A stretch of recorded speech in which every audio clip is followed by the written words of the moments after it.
Santo Espíritu. Como bien lo dijo nuestro director de culto, hoy vamos a meditar en el capítulo 5 de Efesios, de los versículos 15 al 20, y luego dentro del sermón vamos a incluir el 21, porque el 21 forma parte como de la culminación de esta porción, pero también el 21 es el versículo de inicio para el siguiente sermón. Por esa razón, la importancia de tener ese versículo presente. Vamos a leer entonces Efesios capítulo 5, versículos 15 al 20, dice así: Mirad pues con diligencia cómo andéis, no como necios, sino como sabios, aprovechando bien el tiempo, porque los días son malos. Por tanto, no seáis insensatos, sino entendidos de cuál sea la voluntad del Señor.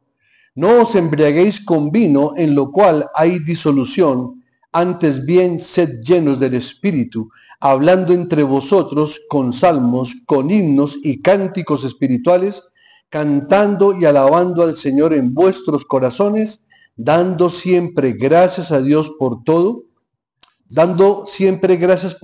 al Dios y Padre, en el nombre de nuestro Señor Jesucristo. Amén. Andad en sabiduría y sed llenos del Espíritu. Hemos hecho un recorrido bastante interesante por toda la carta a los Efesios. Este es el sermón número 16 de la carta. Y hemos visto cómo desde el capítulo 4 y versículo 1 hasta el capítulo 5 y el versículo 14 que lo predicamos hace 8 días, el apóstol Pablo ha desafiado a la iglesia respecto a su andar en el Señor. Y se nos ha ordenado lo siguiente. Primero, andar en humildad. Eso está en capítulo 4, versículos 1 y 2. Andar en unidad. Capítulo 4, versículo del 4 al 13. Andar en separación, o sea, en santidad como apartados para el Señor. Capítulo 4, versículos 17 al 32. Andar en amor, desde el capítulo 4, verso 14 hasta el capítulo 5, versículos 1 y 2. Y andar en la luz o en luz, capítulo 5, versículos 13 al 14. ¿Por qué es interesante ver este panorama nuevamente? Observen que hay dos palabras claves. Una que tiene que ver con el caminar, con el andar, aunque en esta parte el énfasis lo estamos dando más a las virtudes, es decir, a la humildad, a la unidad, a la santidad, al amor y a la luz. Sin embargo, se nos exhorta, versículos más adelante, a añadir a estas virtudes que ya hemos estudiado y hemos repasado, la cualidad de la sabiduría. Es decir, en el conocimiento de lo verdadero, de lo correcto, pero también acompañado de un juicio justo. Y de un juicio justo con respecto a nuestra manera de vivir, a nuestra manera de actuar. Dicho de otra forma, es comprender la voluntad de Dios como se revela en su palabra. Y esto es bien importante que la iglesia lo tenga en cuenta. Es como la voluntad de Dios se revela en su palabra, no como yo creo que se revela, que es diferente, sino como se revela en las Sagradas Escrituras, pero sí acompañada de un ferviente deseo de vivir la palabra y de experimentarla en nuestras vidas. Ahora, el pasaje que acabamos de leer, en este pasaje vamos a considerar cómo Pablo concluye las exhortaciones a la iglesia de manera general, y lo podemos decir en una sola palabra: para vivir como es digno de nuestro llamamiento. Todo eso lo hemos recorrido desde el capítulo 4, versículo 1, y vamos a completar hoy hasta el versículo 20 del capítulo 5. Ahora bien, podemos ver que Pablo tiene en mente a la iglesia en su conjunto al exhortarla a vivir de una manera digna del llamamiento al que fue llamada. Ahora, si primero destacamos las virtudes, como lo vimos en la porción anterior, de humildad, de santidad, de amor, de luz, de andar en ello, aquí en esta porción quiero hacer más énfasis en la otra palabra, en la palabra andar. Porque en toda la epístola se repite la palabra andar o caminar 7 veces. Y de hecho esta es la última vez que se repite en la epístola, en esta porción. ¿Por qué es importante? Porque justamente el título del sermón dice: andando o caminando sabiamente y llenos del Espíritu. Vamos a repasar algunos textos dentro de la misma epístola, acerca del andar, aunque ya vimos unos haciendo énfasis en las virtudes, ahora el énfasis es en la palabra andar y quiero que toda la iglesia esté bien atenta a esa palabra. En Efesios 2, 1 y 2 leemos lo siguiente: y Él os dio vida a vosotros cuando estabais muertos en vuestros delitos y pecados, en los cuales, ¿qué? Anduvisteis en otro tiempo, siguiendo la corriente del mundo y conforme al príncipe que ahora opera en los hijos de desobediencia. O sea que anduvimos en otro tiempo en las cosas del mundo bajo el gobierno de Satanás. Pero también el apóstol nos dice en Efesios 2, versículo 10 lo siguiente: porque somos hechura suya, creados en Cristo Jesús para buenas obras, las cuales Dios preparó de antemano. ¿Para qué? Para que anduviésemos en ellas. Vemos aquí el contraste, ¿no? La palabra andar en pecados y aquí la palabra andar en Cristo Jesús, porque somos nueva creación en Cristo. En el capítulo 4, versículo 1, nuevamente el énfasis: yo pues, preso en el Señor, os ruego que andéis como es digno de la vocación con que fuisteis llamados. Verso 17 del capítulo 4. Esto pues digo y requiero en el Señor, que ya no andéis como los otros gentiles que andan en la vanidad de su mente. Y en el capítulo 5, que es el que estamos desarrollando, en el versículo 2 dice: y andad en amor, como también Cristo nos amó y se entregó a sí mismo por nosotros, ofrenda y sacrificio a Dios en olor fragante. Andad, nuevamente, el énfasis. Versículo 8. Porque en otro tiempo erais tinieblas, mas ahora sois hijos, sois luz en el Señor, andad como hijos en luz. Y lo dice en forma imperativa, como un mandato. Y por supuesto, ahora en el 15, mirad, otra vez otro imperativo: mirad pues con diligencia cómo andéis, no como necios, sino como a sabios. Es evidente que Pablo se ha preocupado por abrir la mente del cristiano a esta realidad. El cambio que la palabra de Dios y que el poder del Espíritu Santo han obrado en nosotros producen un nuevo andar, producen una nueva forma de vida que se ajusta a nuestra nueva creación. El que está en Cristo, nueva criatura es, las cosas viejas pasaron, y aquí todas son hechas nuevas. Ahora, hasta este punto, y como lo dijimos anteriormente, Pablo ha tenido en mente a la iglesia en su conjunto al instarnos a vivir dignamente en Cristo Jesús. Pero si miramos un poco más adelante, como lo vamos también a observar más profundamente en los siguientes sermones, pero por ahora, si miramos un poco más adelante en los textos que continúan, vemos que Pablo ya no solamente se dirige a la iglesia como un todo, sino que hay un énfasis que él da, inspirado por el Espíritu de Dios, hacia el hogar y a las diversas relaciones que existen en él. Por ejemplo, en el capítulo 5, versículos 22 y 23, el apóstol abordará la relación entre esposo y esposa. En el capítulo 6, de los versículos 1 al 4, abordará la relación entre padres e hijos. Y en el capítulo 6, de los versículos 5 al 9, va a abordar la relación que existe entre siervos y amos.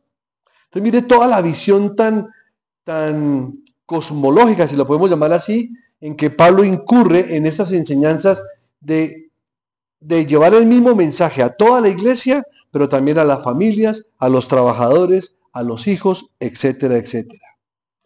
Y no es sino hasta el versículo 10 del capítulo 6 que él vuelve a retomar el tema o la atención hacia el cristiano en general para ofrecer exhortaciones finales antes de concluir toda su carta, que termina en el capítulo 6.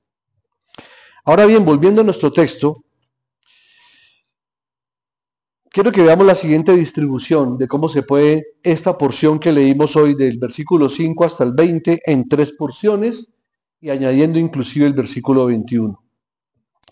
La primera porción que vamos a predicar va del versículo 15 al versículo 17, donde nos deja ver qué es el camino o el andar en sabiduría. La segunda porción es un solo versículo, el versículo 18, que nos enseña el andar llenos del Espíritu.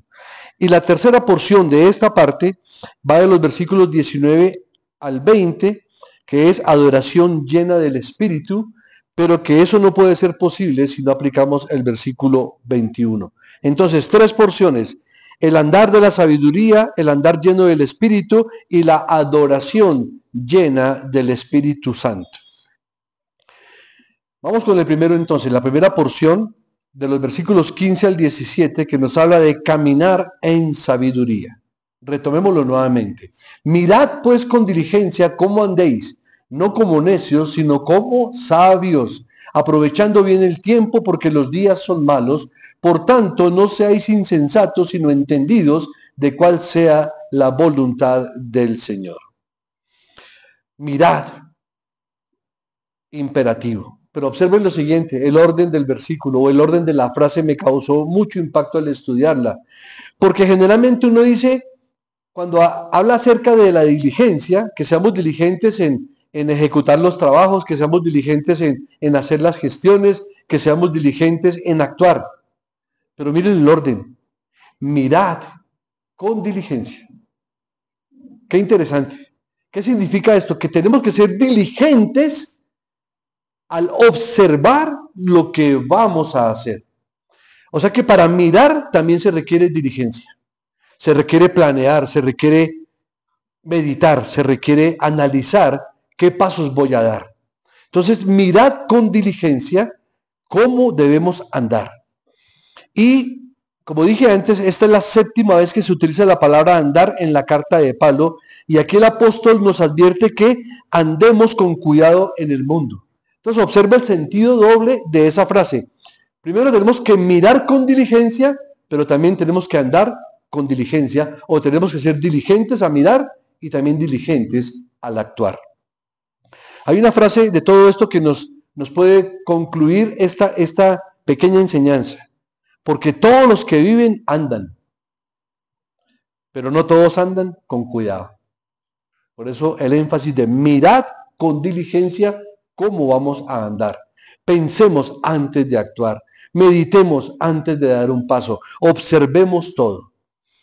Aquí vale la pena recordar una buena ilustración. Todos los que hemos sido padres, ¿qué hacíamos cuando nuestros hijos eran bien pequeñitos? ¿O qué hacemos? Todo el tiempo es cuidado con este punta, cuidado con eso, cuidado, se resbala, no corra, mire para dónde va. Cuando corra no mire hacia un lado, mire hacia adelante. Y a veces somos llamados tan intensos como padres, pero ¿qué queremos hacer eso? Evitarle a los niños precisamente que se puedan accidentar. Y todo el tiempo cuando están aprendiendo a caminar hay que estar encima de ellos, ojos abiertos, oídos despiertos, todo el tiempo vigilando que no se metan nada inadecuado a su boquita que puede causarles infecciones, que no cojan cuchillos o instrumentos que les puedan hacer daño físico y que no estén tropezando todo el tiempo.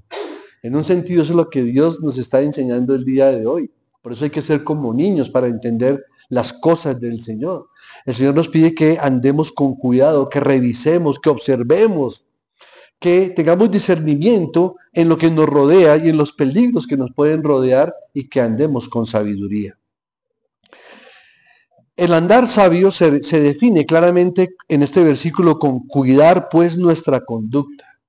Ahora miremos nuevamente el imperativo, mirad, que es sinónimo de ¿qué? De ver, y a la vez es sinónimo de observar. Observar significa mirar con detenimiento, mirar con diligencia. Ahora, la palabra diligencia también significa, y esto sí para mí es nuevo, cuando me consulté el diccionario hebreo y griego, que significa exactitud y precisión. Exactitud y precisión.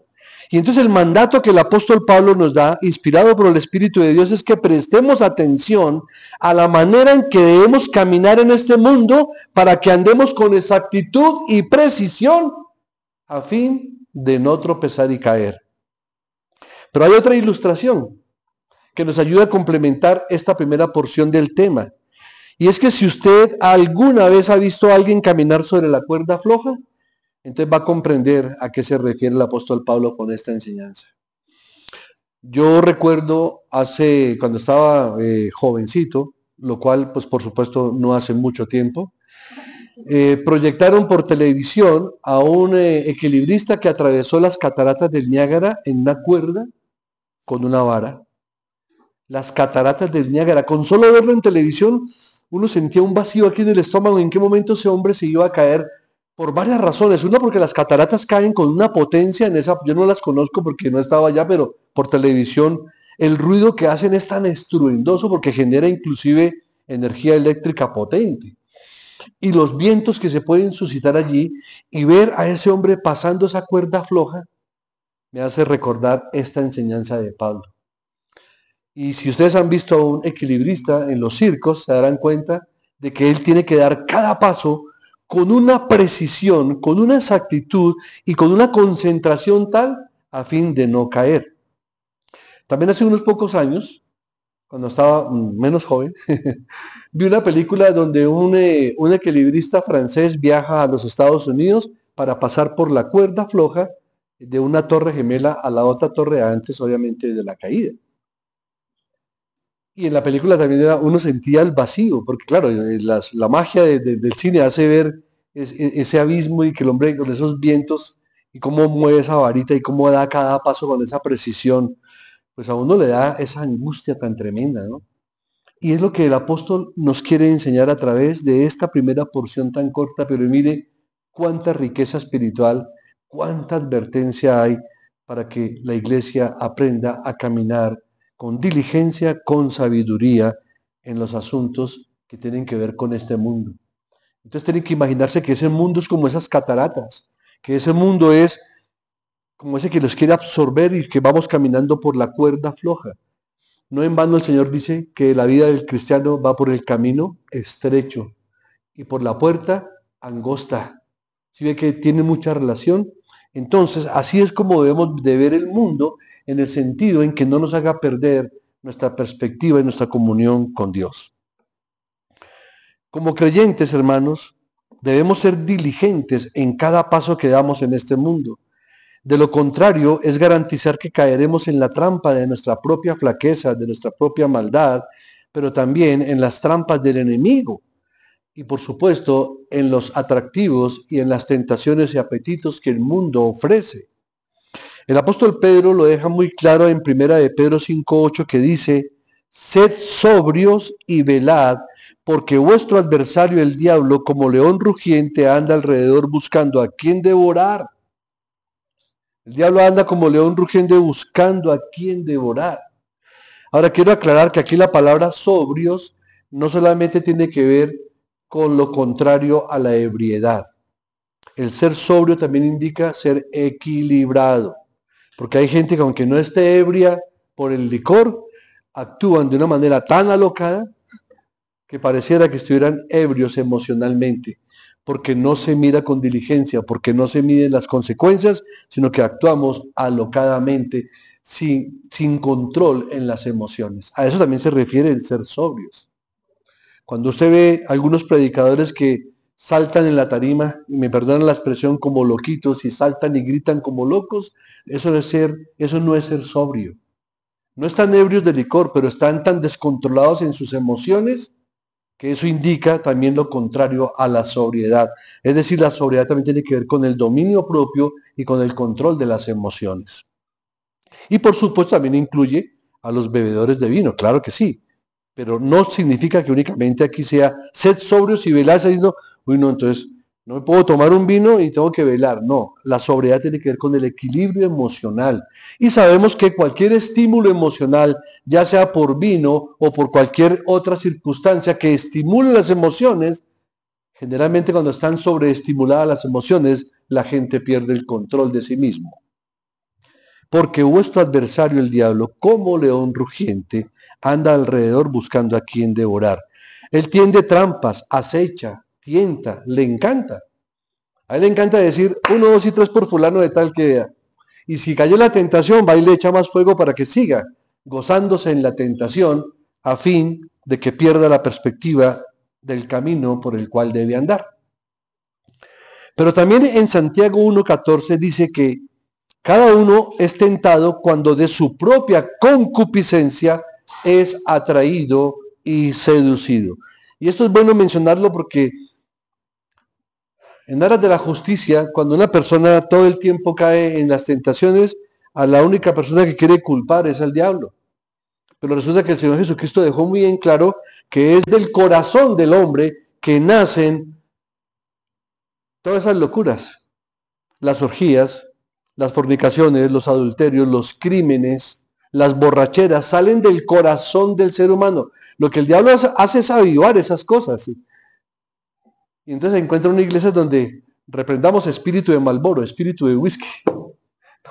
Esa maldad está en el corazón del ser humano. Reprendamos espíritus de fornicación. No, no, no, eso está aquí en la carne. ¿Ve? Entonces, por eso aquí dice que el diablo anda como león rugiente buscando a quien devorar, pero también Santiago nos dice que cada uno es tentado cuando de su propia maldad, de su propia concupiscencia, es atraído y seducido. Así que mis queridos hermanos y amigos, conociendo el engaño del enemigo y la maldad de nuestros propios corazones, el apóstol nos advierte que estemos atentos a cada paso que damos, porque cada paso está lleno de peligro y especialmente de los peligros de este mundo que son tan atractivos. Y por lo tanto se nos aconseja no andar como necios, sino como sabios. Ahora nuevamente la palabra necio. Siempre que mencionamos la palabra necio tenemos que ir al Salmo 14 o a Romanos capítulo 3, porque dice el necio en su corazón no hay Dios. Y observen lo siguiente, Dios no está llamando ateo al que no cree en él, lo llama necio. O sea que no creer en Dios es una necedad. Entonces no debemos andar como el mundo que nos rodea, porque la gente del mundo que es necia, que no cree o que quiere negar a Dios, tropiezan en la oscuridad de su condición caída y depravada. Pero también encontramos en ese versículo la palabra sabios, andemos como con sabiduría. ¿Y qué es la sabiduría? Bueno, la podemos definir como el principio de la sabiduría es el temor a Dios. Ese es el principio. Pero ¿cómo se define la sabiduría? La sabiduría se define como el arte de vivir piadosamente. Eso es ser sabios, desarrollar el hábito, el arte de vivir piadosamente, porque ser sabio es vivir la vida conforme a la verdad de Dios, conforme a su palabra. Ser sabio es tener temor de Dios, como lo dice Proverbios 9:10 y también Proverbios 7:9. Ser sabio es tener temor de Dios, pero ser sabio no solamente es obedecer, sino tener el ánimo y la disposición de seguir buscando permanentemente la sabiduría. ¿Recuerdan ese salmo que dice, refiriéndose a Cristo o ese proverbio? La sabiduría clama en las calles, está en las azoteas llamando a la gente a la cordura. Ese es Cristo. Cuando se habla de la sabiduría en proverbios, se está hablando de Cristo porque Él es la sabiduría. Y Santiago 1, 5 y 6 dice, si alguno tiene falta de sabiduría, pídala a Dios, el cual da a todos abundantemente y sin reproche, y le será dada, pero pida sin dudar. Entonces, pedir sabiduría debe ser un hábito continuo en la vida del creyente. ¿Y cómo podemos obtener la sabiduría? A través de la palabra de Dios y por la iluminación de su espíritu en nuestras vidas. Ahora bien, también vemos que es un caminar diligente, verso 16. Verso 16, es un andar con discernimiento. El andar con discernimiento es que debemos caminar con precisión, literalmente con perfección en este mundo, pero también debemos caminar con discernimiento, aprovechando bien el tiempo porque los días son malos. ¿Qué significa aprovechar el tiempo? Es redimir aquello que es valioso y que tengamos la oportunidad de hacer en todo momento. O sea, hacer las cosas bien, predicar el evangelio, orar, congregarse, evangelizar, todas las cosas que tienen que ver con el reino de los cielos, es redimir el tiempo. Por supuesto, también estudiar con juicio, cumplir con las responsabilidades de colegio, de universidad, de trabajo, domésticas, etcétera, pero haciéndolo todo como para el Señor. La persona sabia sabe que los días son malos. Ahora también vamos a explicar qué significa esto de que los días son malos. Y puede tener dos aplicaciones. Una, los días son malos en el sentido de que en esta época actual, y también en la época actual de cuando el apóstol escribe esto, pero con la aplicación a nuestra época, es que nuestra época actual está llena de maldad, de tentaciones y de estimular a hacer lo que es malo delante de los ojos de Dios. El necio es ajeno a esta realidad.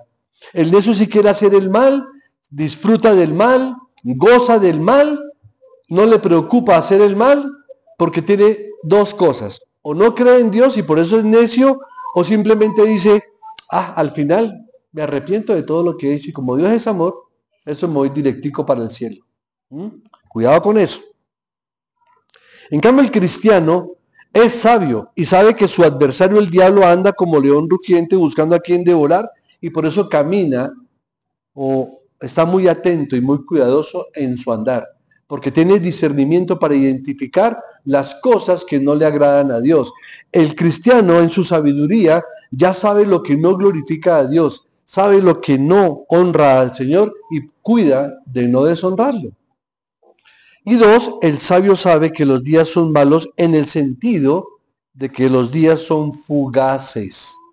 Y ese punto es vital que lo comprendamos, y sobre todo los jóvenes. ¿Por qué digo esto a los jóvenes? Porque los jóvenes tienen la preciosa cualidad de creer que siempre van a estar jóvenes. Y que van a pasar muchísimos años para llegar a la edad de los viejitos. Y yo fui joven también. Y les puedo decir con certeza que pasaron así, como un abrir y cerrar de ojos. Cuando menos piensa, estás casado con hijos, hasta con nietos, ¿y en qué momento? ¿A qué horas pasó todo esto? ¿Ve? Por eso debemos hacer mejor uso del tiempo, porque los días son malos y las oportunidades que tenemos para hacer lo bueno son muy pocas, porque los días son muy cortos. Debemos entonces emplear el tiempo que tenemos aquí en la tierra de la mejor manera posible. Debemos invertir en lo mejor, en lo eterno y en lo duradero. La mayoría de la gente tiene los pies puestos en esta tierra únicamente y quieren hacer tesoros únicamente para esta tierra y no se proyectan a lo eterno. Finalmente esto es temporal. Esto es temporal y es muy corto el tiempo. Entonces es mejor invertir en lo mejor, que es lo eterno y lo duradero. Por eso debemos aprovechar cada oportunidad para servir al Señor. El apóstol Pedro lo expresa así en 1 de Pedro 1:17. Y si invocáis por Padre a aquel que sin acepción de personas juzga según la obra de cada uno, conducíos en temor todo el tiempo de vuestra peregrinación. Y la peregrinación para unos es más larga, para otros es más corta, pero en promedio dijo el Señor que viviríamos entre 70 y 80 años, en promedio. Pero también la palabra del Señor nos enseña en el Salmo, creo que es Salmo 90, que acabamos nuestros años como un pensamiento. Mire, jóvenes, los años pasan como un pensamiento, como la hierba que hoy crece en la mañana y por la tarde ya no está. Así son los días del ser humano. Por eso el salmista nos enseña en ese Salmo a lo siguiente. Él decía, le clamaba a Dios: enséñame de tal modo a contar mis días que traiga al corazón sabiduría. Iglesia, oremos así: enséñanos, Señor, de tal modo a contar nuestros días que traigamos al corazón sabiduría.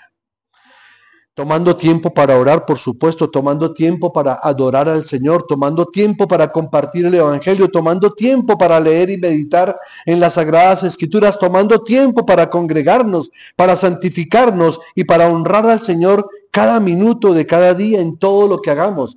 Observen, en todo lo que hagamos, no solamente lo que hagamos en la iglesia. Al Señor hay que honrarlo en el trabajo, hay que honrarlo en el estudio, hay que honrarlo en donde quiera que el Señor nos ha puesto a una función, a una labor, a una responsabilidad, honrarlo en las casas, honrarlo en cualquier sitio donde seamos llevados. Siempre tenemos que hacer todo como para el Señor, para su honra, para su gloria. Los días de nuestra vida en este siglo son malos, están llenos de tentaciones, están marcados por pruebas y por tribulaciones y son fugaces.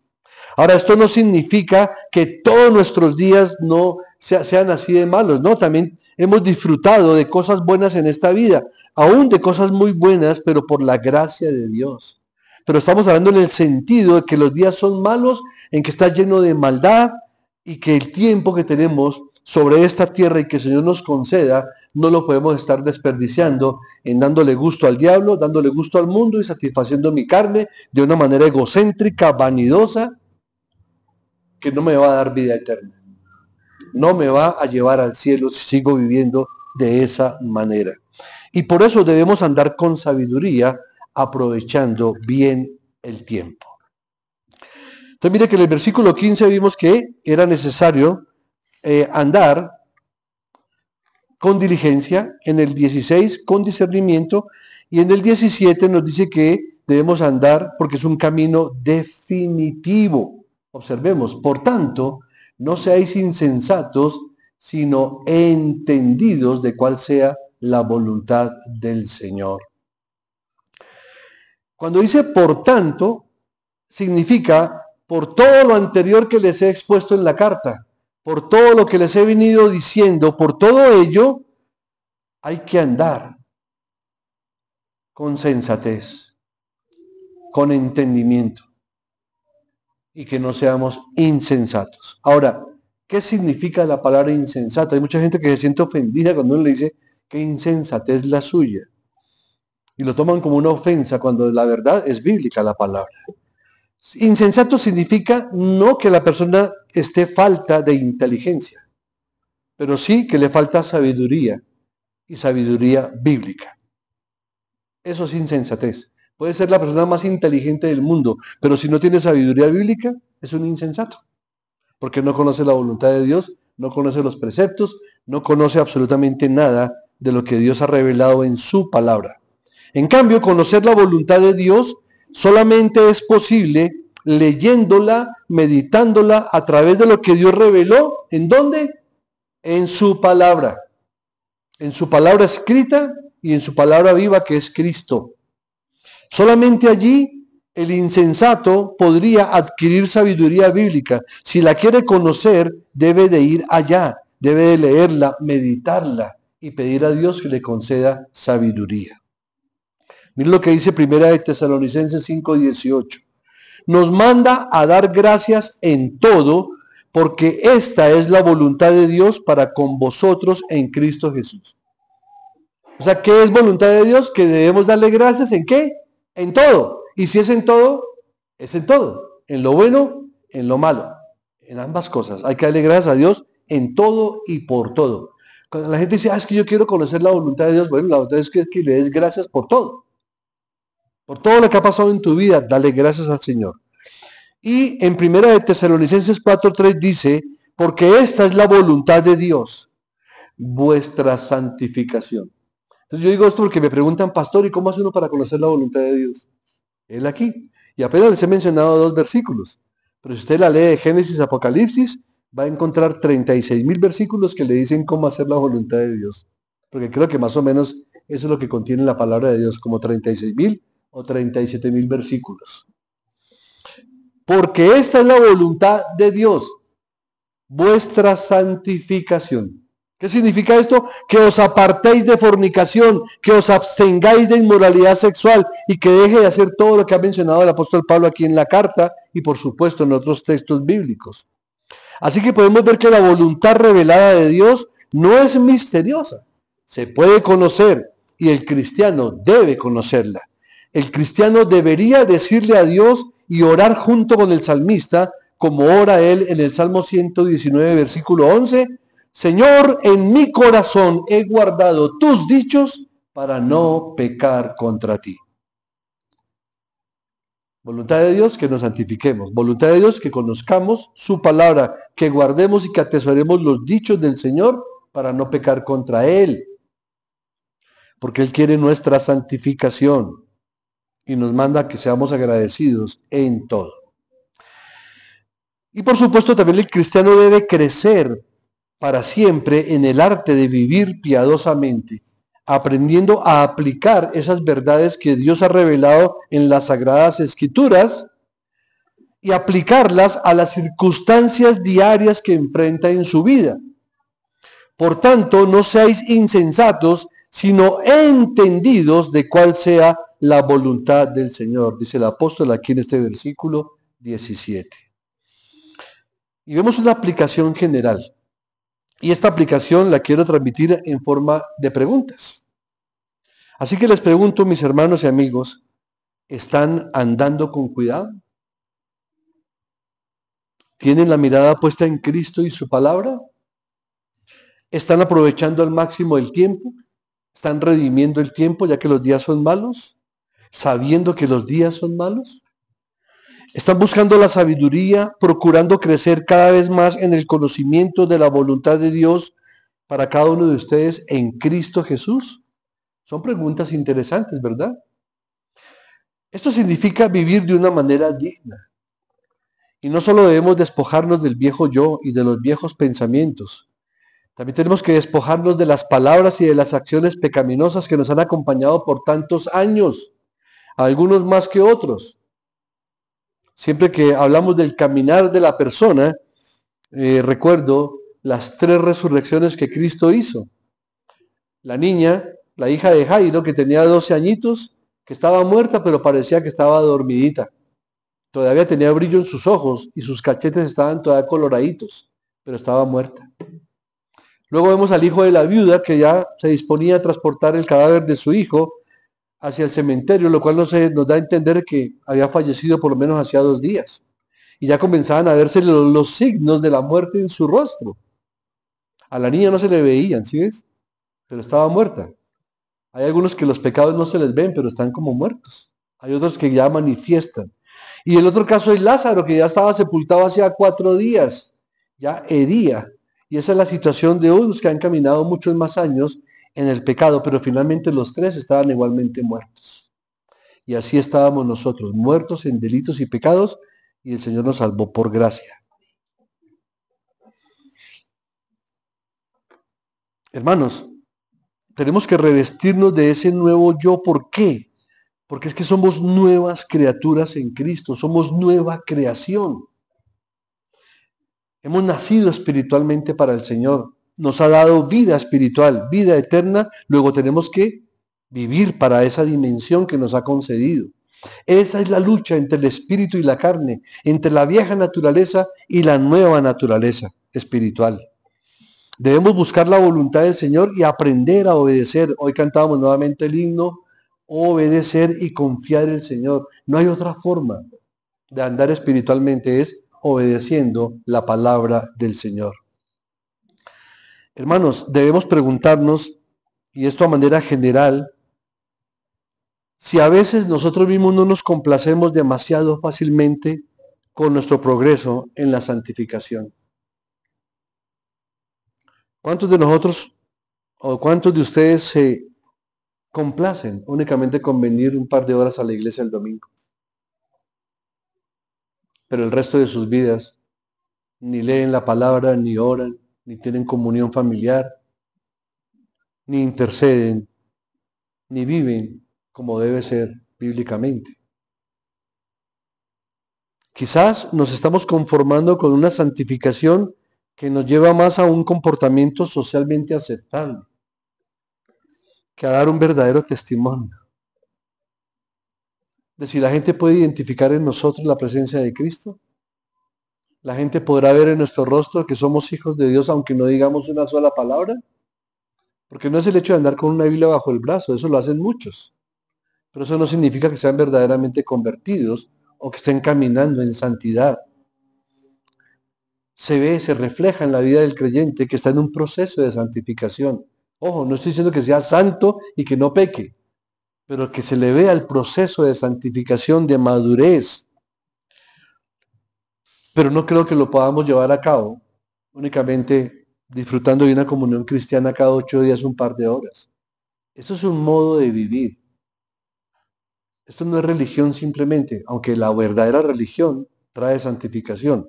Pero me refiero al término religión, no es religiosidad de que bueno, ya fui, o como hacíamos anteriormente cuando estábamos en el mundo o pertenecíamos a la religión tradicional, ¿sí? De que, ¿cómo es? Confieso, peco, confieso y empato y ya. y hago unas cuantas, me dan unas cuantas penitencias. Vaya, rece 50 Padres Nuestros y ya. Señor. Pero yo no los critico a ellos porque en las iglesias también cristianas se ve lo mismo de otra perspectiva. Hemos cambiado a un sacerdote por un motivador. La predicación de la palabra por dramaturgia, por entretenimiento. ¿Ve? Y no debe ser así, hermanos. Y yo sé y estoy seguro que todos los que están aquí saben a qué nos estamos refiriendo. Hablo de una santificación que suaviza nuestras imperfecciones, que dan buena imagen, pero que no alcanza la verdadera santidad, ni en pensamiento, ni en palabra, ni en obra. Una santificación que no alcanza la verdadera sabiduría. Por eso, hermanos, y culminamos con esto, que siempre busquemos una comprensión más profunda de la voluntad de Dios para nosotros, para que podamos vivir con cuidado en este mundo, no como necios, sino como sabios, aprovechando bien el tiempo. Y miren que es tan interesante el tema que no lo pude predicar todo, porque no quería pasar de una manera superficial. En la segunda parte de la predicación, que va a ser sobre el mismo texto, vamos a enfocarnos en el versículo 18 hasta el versículo 21. ¿Qué nos espera para dentro de 8 días si el Señor lo permite? Que no nos embriaguemos con vino en lo cual hay disolución, sino que antes bien seamos llenos del Espíritu, hablando entre nosotros con salmos, con himnos y cánticos espirituales, cantando y alabando al Señor en nuestros corazones, dando siempre gracias a Dios por todo, al Dios Padre por todo y alabando al Señor en nuestros corazones. Y por eso tendría que mencionar el 21 en que no lo vamos a predicar hoy. ¿Cómo? Sometiéndonos unos a otros en el temor de Dios. No hay otra manera. Amén, hermanos. Vamos a orar. Soberano Dios, una vez más nos hablas en un sentido tan imperativo de mirar con diligencia. O sea que no solamente nos adviertes de actuar con diligencia, sino que primero nos das un imperativo de que miremos y observemos y veamos con mucha diligencia los pasos que vamos a dar. Generalmente no lo hacemos, Señor.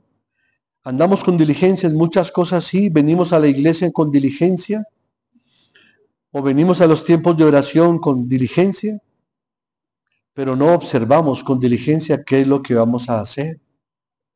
Y meditar primero si lo que vamos a hacer te glorifica. Hemos aprendido, Señor, que es más eficaz esta manera de evaluar las situaciones que estar diciendo todo el tiempo, no haga esto, no haga aquello, no coja esto, no toque aquí, no haga allá, sino más bien miremos con diligencia qué es lo que vas a hacer y preguntémonos si lo que vamos a hacer te glorifica a ti, Señor, y te honra a ti. También preguntarnos si lo que vamos a hacer obedece y es congruente con el llamamiento al cual hemos sido llamados. Y si lo que vamos a hacer nos permite ver si somos sabios o somos necios, si somos sabios o somos insensatos. Y que miremos con diligencia si estamos apuntando a lo eterno o a lo temporal, a lo glorioso o a lo pecaminoso, o a la santificación o a las apariencias, o a la negligencia en vez de la diligencia. Ayúdanos, Señor, porque hoy tu palabra nos ha redarguido, nos ha instruido, nos ha alertado, nos ha hablado imperativamente, pero también con mucha misericordia, de que busquemos una comprensión mucho más profunda de tu voluntad, Señor.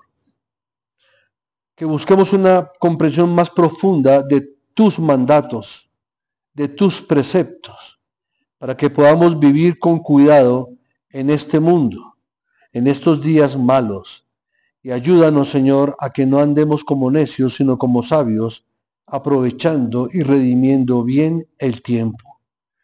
Y te ruego esto para nuestra congregación, como también para los hermanos de otras congregaciones que se reúnen y que se congregan para adorarte el día del Señor. Pero de manera especial quiero suplicar por los jóvenes de nuestras congregaciones, por nuestros niños, a fin de que puedan ser instruidos, a fin de que puedan ser afianzados, de que puedan ser establecidos, y que tu misericordia y tu gracia y tu favor los alcance, Señor. Ayúdanos a ser intercesores y a clamar y a gemir por ellos, porque el mundo los atrae, porque el enemigo los tienta, y de sus propias concupiscencias no tienen la estructura todavía para saber decir sí a lo que es sí y no a lo que es no, porque carecen de sabiduría. Ayúdanos a los predicadores, a los padres, a los líderes, a los maestros, a los hombres de sabiduría bíblica, a orientar a nuestros jóvenes a tus propósitos. Y que sean para ti, Señor, la honra, la gloria, la alabanza y la adoración por los siglos de los siglos. Amén. Bien, amada iglesia, que el Señor les continúe bendiciendo con toda bendición espiritual en lugares celestiales en Cristo Jesús. Saludamos a la hermanita